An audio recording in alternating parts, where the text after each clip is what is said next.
শ্রী শ্রী ঠাকুর মা এবং স্বামীজির রাতুল চরণে প্রণাম জানিয়ে বলি, ঠাকুর এবং যিশু এদের দুজনের কি সম্পর্ক, কি ভাব, কি জন্মটা বলি।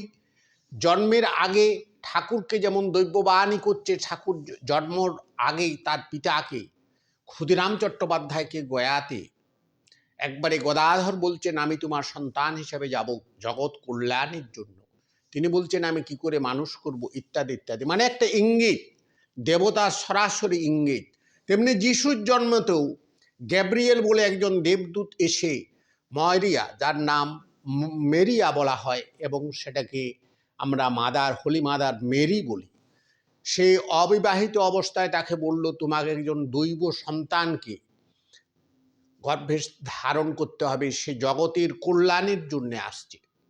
এই তাদের দুজনের কোন প্রান্তে, একটা হচ্ছে বাংলার হুগলি জেলা কামারপুকুর, আর একটা জেরুজালেম বেথেলহাম, সেই শহরের একবারে গোশালায় জন্ম হচ্ছে যিশুর।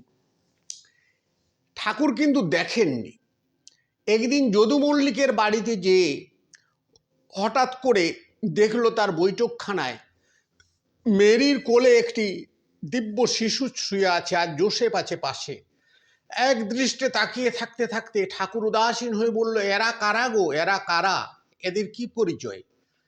তারপর যদু মল্লিক বলল, এই হলো মাদার মেরি আর এই হলো যিশু। বললে এ তো ভগবান, এ তো ভগবানের দূত, এর চোখে এত আনন্দ, এরা আনন্দের মূর্ত, এদের কি, এদের পরিচয় দাও।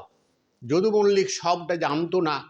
তারপরে ঠাকুর আস্তে আস্তে চলে এলো সৌম্য মল্লিকের কাছে। সৌম্য মল্লিক তখন এই ইংরেজদের সঙ্গে অনেকটা পরিচিত, সে বাইবেল পড়ে তাকে সমস্ত কিছু শোনালেন। তিনি একাগ্র মনে সব শুনলেন, চোখ দিয়ে জল পড়ছে।